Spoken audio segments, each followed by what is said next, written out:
Welcome to the Doctors Making a Difference podcast, where we help physicians to be empowered with the tools they need to be successful in medicine, in finance, and in life.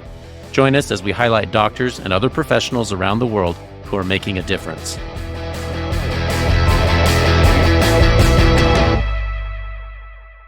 I'm pleased to share this podcast recording with you. This recording is with Dr. Robin Jones, a really kind and helpful person who is a medical oncologist and sarcoma researcher, spent time in the United States and grew up in the United Kingdom, is now back working in London. He provides some excellent insights on treatment of sarcoma and specifically solitary fibrous tumor. He also talks in detail about the challenges of accessing medications in Europe and his work in the United States, a person who's worked in lots of different areas in this field. And delighted to meet Dr. Jones. This is an interview I've been looking forward to for quite some time, and I'm really excited to present this to you. I think you'll really enjoy it. Today, I'm delighted to welcome Professor Dr. Robin Jones. Dr. Jones comes to us from England, and I'm so excited that he's taken the time, despite the time zone differences, to join us today and talk about his work as an oncologist and a sarcoma specialist. Dr. Jones, would you mind introducing yourself to the audience? Yeah, well, thank you so much for the invitation. And likewise, it's a pleasure for me to join you today. So my name is Robin Jones, and I'm a medical oncologist at the Royal Marsden Hospital and the Institute of Cancer Research in London. And I treat patients with sarcomas, including patients with solitary fibrous tumors. Oh, thank you.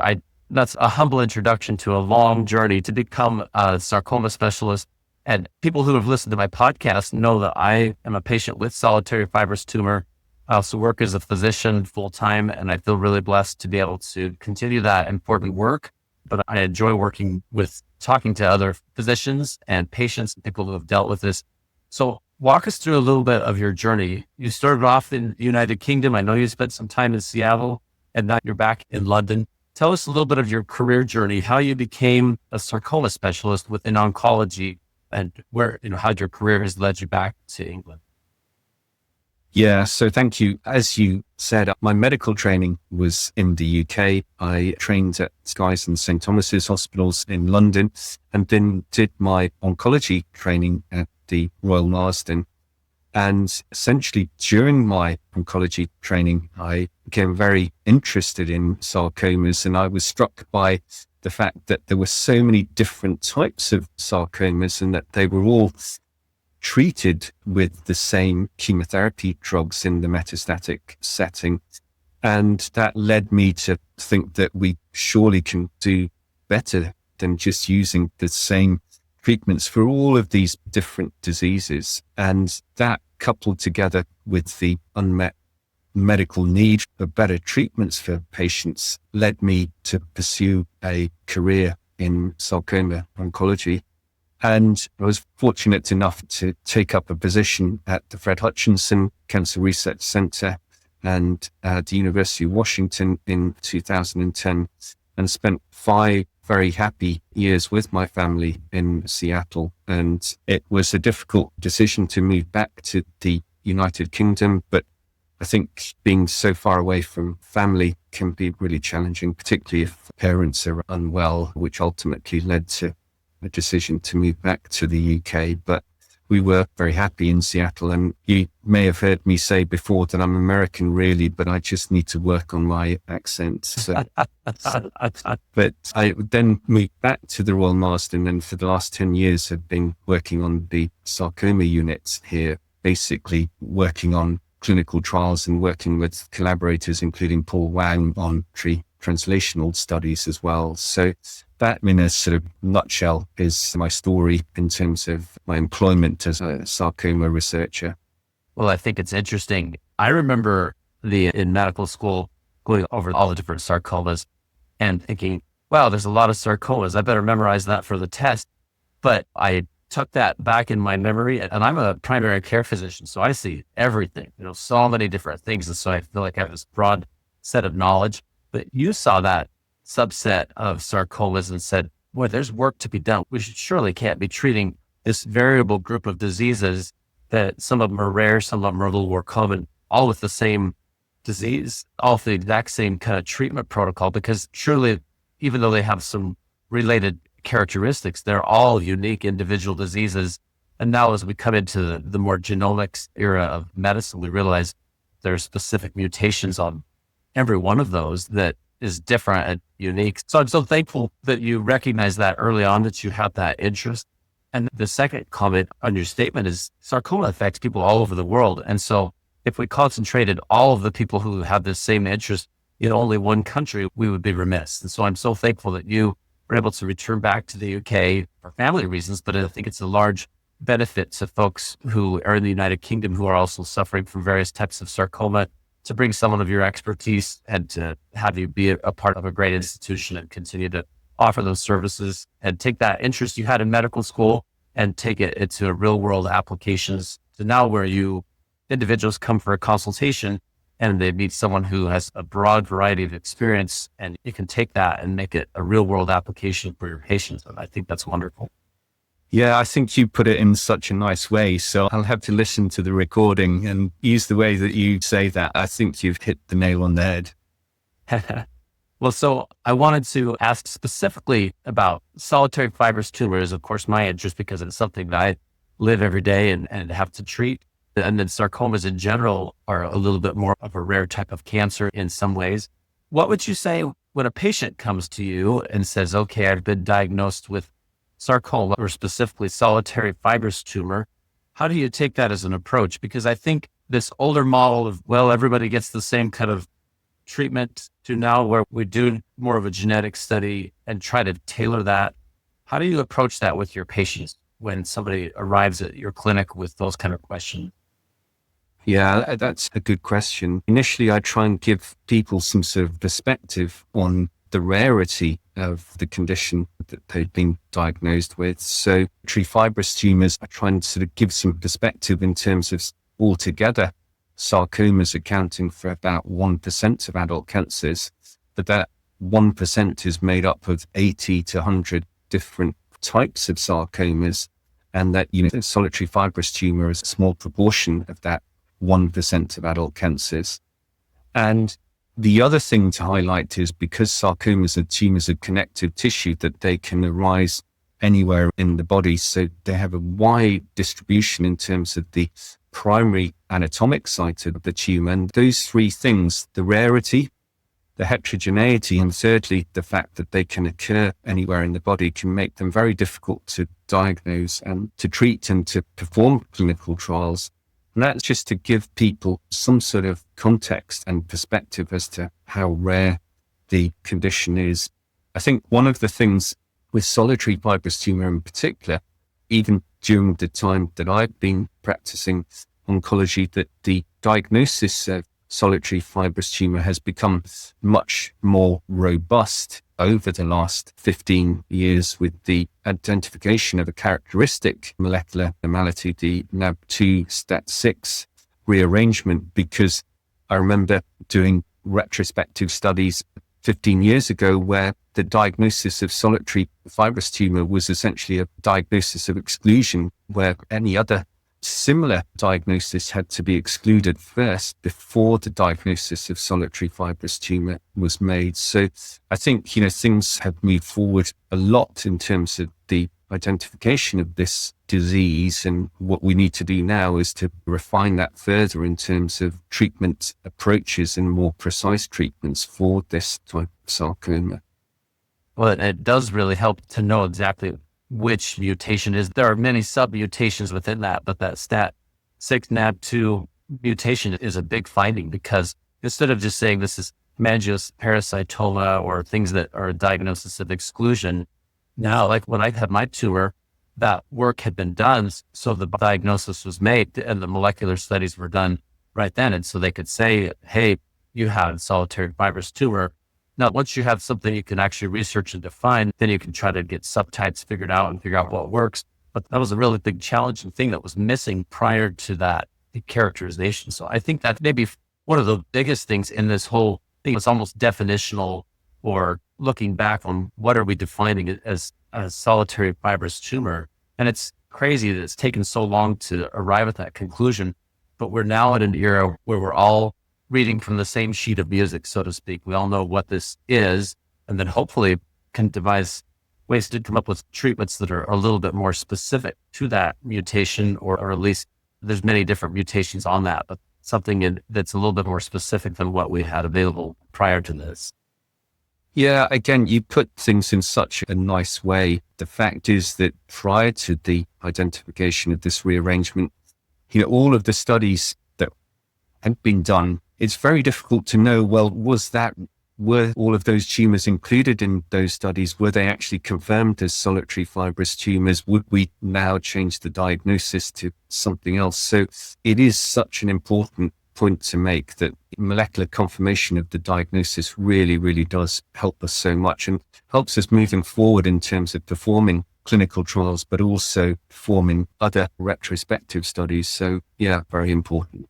One of the questions on this, I know a lot of people have got quite excited about the FAP site-directed studies, and there's a trial enrolling right now in the United States, but I know there's quite a bit of work that's been done in Germany for fibroblast activated protein is a site-directed area within the supportive tissue that can be, now that there's a way to direct a theragnostic or an antibody-mediated site-directed therapy, you can attach ligands to that to be able to direct therapy to that. And it has a bunch of promise and has a lot of people talking and are excited.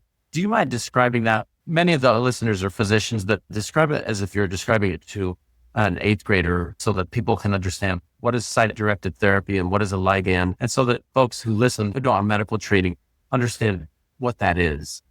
Yeah. So again, this follows on from our previous discussion in a way, in terms of making treatments more precise and directing treatments to the tumor rather than a sort of overall sort of blunderbuss approach where we're destroying not only the tumor cells, but also causing damage to normal cells. So the fibroblast activation protein, or P, is expressed on various tumors, but notably solitary fibrous tumor. And that basically opens up an avenue for therapy in terms of using treatments. So using, in a way, to FAP-directed treatments, for instance, chemotherapy. We did a trial of FAP-activated doxorubicin, so that the doxorubicin is activated when it's actually in contact with FAP, resulting in theoretically greater tumor cell death rather than normal cells. And similarly with radioligands, so which is basically combining a radioactive isotope with acting compound to latch onto the FAP, and again directing treatment to the tumor cells rather than damaging normal cells. So I think everybody in the sarcoma community is very, very excited about FAP-directed therapy as a potential option in solitary fibrous tumor in particular.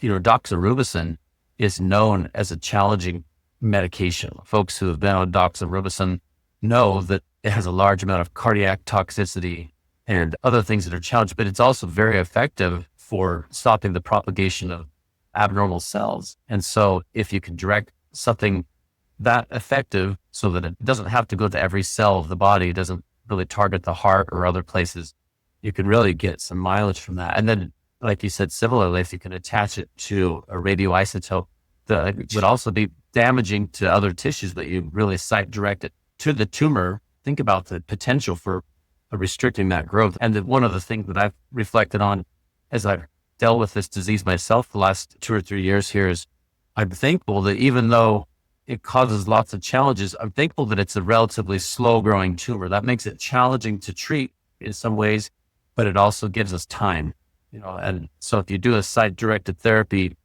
and it can really precisely target those cells that are expressing FAP, it has, at least theoretically, a tremendous opportunity to slow the growth of those abnormal cells, maybe more so than other therapies that we've explored in the past. Yeah, agreed. And you highlight, in a way, one of the challenges of solitary fibrous tumor, that there's such a spectrum of disease that sometimes the disease can be relatively aggressive, but other times can be relatively slow and indolent. So that, there's a real spectrum of disease behavior. That's true. Yeah. Some people have a very aggressive form and some have a less aggressive form. And it is interesting because while we know that there's a genetic mutation that's pathognomonic for solitary fibrous tumor, there are many different subtypes and their characteristics and behavior are still being described. And the more we understand that, the more we can get it. So I do think if you have to be a cancer patient, it's a better time to be a cancer patient now than it was before. There's never a good time to be a cancer patient, but I'm thankful for the opportunities that are coming down the pike, so to speak. Agreed. And again, I think you put things in a really nice way. That's kind of you.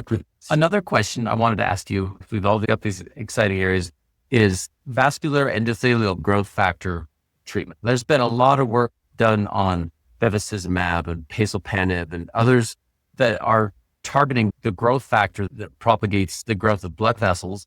And while it's not specifically directed to solitary fibrous tumor or maybe any specific subtype of sarcoma, it does stop the propagation of blood vessels or slow it down. And it has shown to at least slow down the growth of these tumors. And what are your comments about that class of medication? How do you approach that with your patients? Yeah. So again, another fantastic question. This has been a promising approach in terms of treating solitary fibrous tumor when it's spread elsewhere outside the primary tumor to other parts of the body. And these drugs work by blocking the blood vessel growth, impairing the growth of tumors that way. And there have been promising results with a number of these agents, including, as you mentioned, bevacizumab, pazopanib, but there are a whole range of other drugs as well. We treated patients with cabozantinib and another one of these anti-angiogenic agents, anti-blood vessel agents that has worked really, really well for patients. I think one of the challenges is that for some patients with solitary fibrous tumor, these drugs can work really well.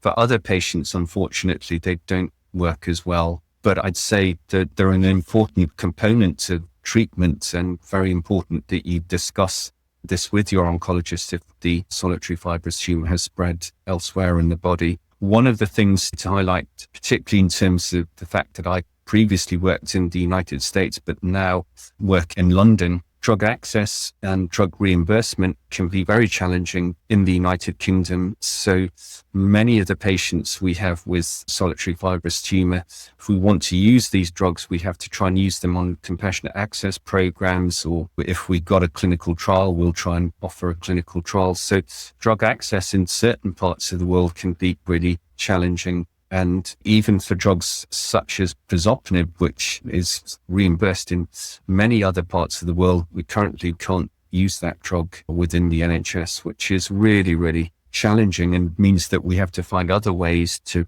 get access to these drugs for our patients. Every country approaches this a little bit different.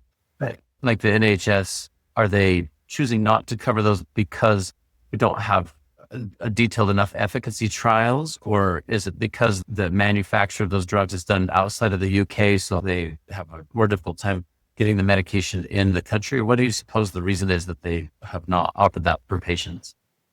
So in the case of pazopanib in sarcomas, it boils down to the cost benefit, and the randomized trial in pre-treated advanced metastatic soft tissue sarcomas of pazopanib versus placebo showed a benefit for pazopanib in terms of the progression-free survival, so the time that it takes for the cancer to regrow compared to placebo, but it didn't show a benefit in terms of overall survival. And the reimbursement agency in the UK analysed the trial, analysed the outcomes, and deemed that the cost benefit wasn't good enough to be reimbursed within the NHS, with patient groups and other organisations have been trying to sort of push back at this in the UK, but it's been very challenging. One of the things that we have been working on is to try and find a way to identify people that are more likely to benefit from pazopanib, to see if there are any markers within that can help us identify patients that have a higher chance of responding to pazopanib and other similar drugs. And that's a work in progress, but that's the situation, that the reimbursement agencies sometimes can be very black and white in terms of their interpretation and judgment on clinical trial results. Yeah. Well, I do understand that they want to look at real data and try to see efficacy and not pay for things that are not going to really offer the person the potential to improve. That being said, like you pointed out, there are so many subtypes and things that really need to be characterized in this realm. And it's almost like you need the medications first so that we can design the trials, but it's sort of a catch-22. If we don't have the medication, we can't design the trials. We don't have the trials, we can't design the medication. So it does require funding. And I think this is a worldwide problem, no matter what country a person is from, is how do you get funding for rare cancer research? It's very challenging. And so you recently went to the ASCO meetings in Chicago that happened this last month, and you talked to people that are studying cancer, sarcoma all over the world. How would you say people, I guess countries, but just individual cancer groups, how are they securing these medications for research? And how are they obtaining funding for research on rare cancers? Because it is challenging because there's not that many of us. Yeah, well, again, that's a fantastic point that you make. Taking a step back, rare cancers are probably between 20 to 25% of all cancers and are impacted by a lack of funding, even though essentially they account for about a quarter of all cancers. So much more funding goes to more common cancers, and a disproportionate amount of funding goes to all of these rare cancers that make up 20 to 25% of all cancers. So you're right, it's a real challenge all over the world.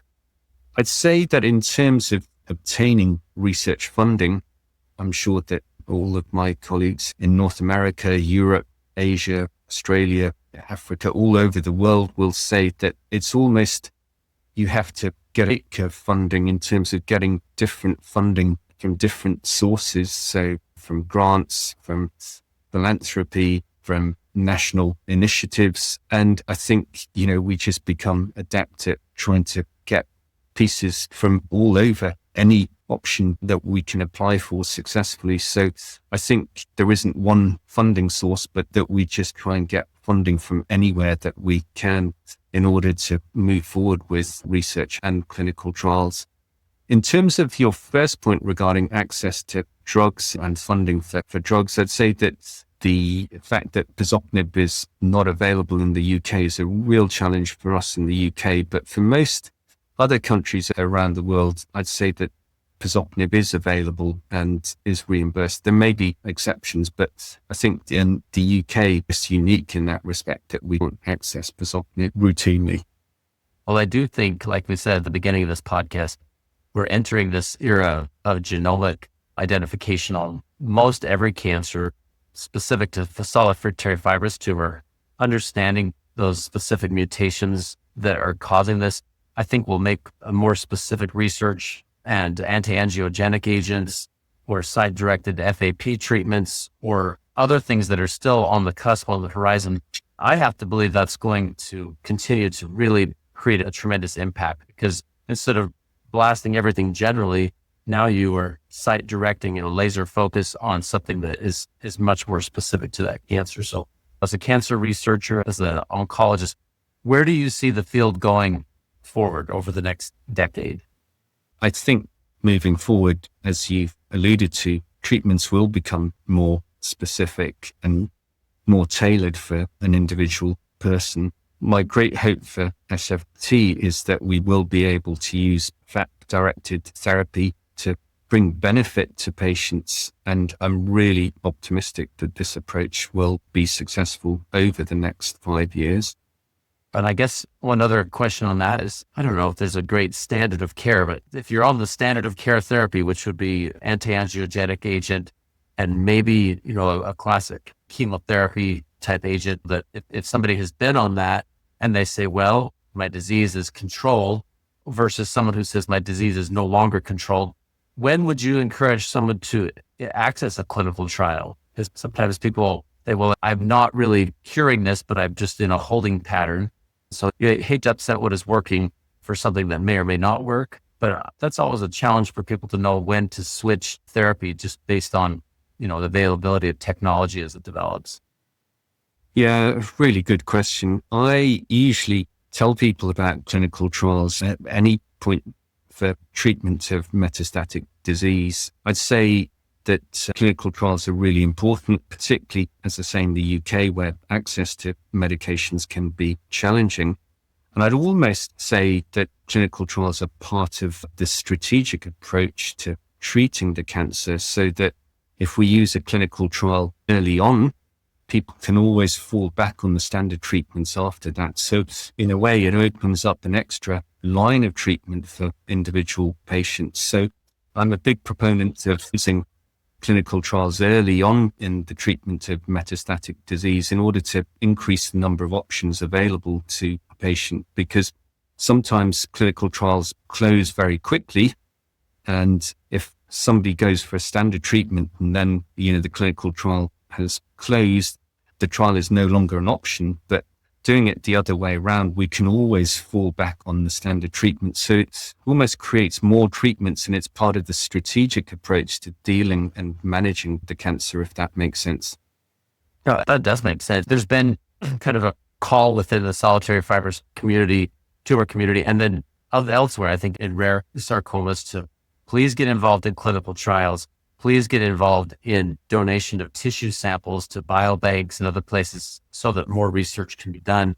Because I think what I'm hoping will happen, and I think what you're describing, is we are entering this area where I think the growth of the treatment options can grow not linearly, but more exponentially as time goes on. But we have to have the data, and you need the clinical trials. And I've observed on solitary fibrous tumor, a lot of the studies have a population size of fewer than 100 people, sometimes fewer than 20 people, just because it's so small. So there is a real benefit for the field of science and individually to be informed about these trials, and maybe even be a candidate for yourself, or if you're having a tissue sample obtained from a surgery, instead of just putting it in the pathology lab to sit there forever, go ahead and get the studies and then donate to a biobank or someplace where that can be used as part of that research and development. Any other comments on that? Yeah, well, just to say, I totally agree. I mean, the more information we have, the stronger we are. And in a way, even if a clinical trial is negative, it provides us information for moving forward and designing future clinical trials, and gives us information that we can use to counsel patients regarding treatment options. And I think donating tumor material is incredibly helpful in terms of being able to better understand the biology of these tumors. And even we discussed earlier, the identification of the STAT6 rearrangement. All of this is possible through research, and research improves our understanding, but also improves the outcomes for patients. So I'd say it's absolutely essential and so important. Yeah, well, thank you. I've really enjoyed this discussion, and I'm excited. There are things that are happening in this world. Again, when you're kind of a lonely little patient, like I was when I first heard this, I remember studying sarcoma, and I probably read solitary fibrous tumor on a list somewhere. It just felt so lonely when I first got that diagnosis. It's helpful to understand that there is a world of people working on this. We're not alone. And actually, as a patient, you can get involved quite a bit by being part of trials, attending sarcoma specialists, consultations, donating tissue when that becomes available. And so it's, like I said, there's no good time to be a cancer patient. But as the field moves forward, there are more and more treatment options to come. And so I hope that results in better treatments going forward. And I really appreciate your work and your attentiveness to this field. No, it's been a real pleasure to chat to you today. I really enjoyed it. And as I say, I really like the way that you phrase things. I'll have to ask you for advice in the future on how to phrase it. I think it's really good. Thank you. So for folks who are listening who may want to say, I would like to follow along with Professor Robin Jones and his work in oncology, do you have a website or a social media or a professional site that you would direct people towards so that they could follow along with your work?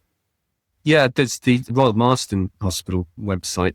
I'm also on X or Twitter at Robin_L_Jones. And as you pointed out, meeting highlights and everything also can provide information regarding trial results and research outcomes. So that I think there are plenty of avenues to obtain more information.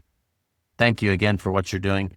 I hope to keep in touch. I hope I'll meet you at some meeting down the road in person, but it was very nice to meet virtually, and I appreciate you taking the time. Well, likewise. Thank you so much again for the invitation. Thank you. Thanks for tuning into the Doctors Making a Difference podcast.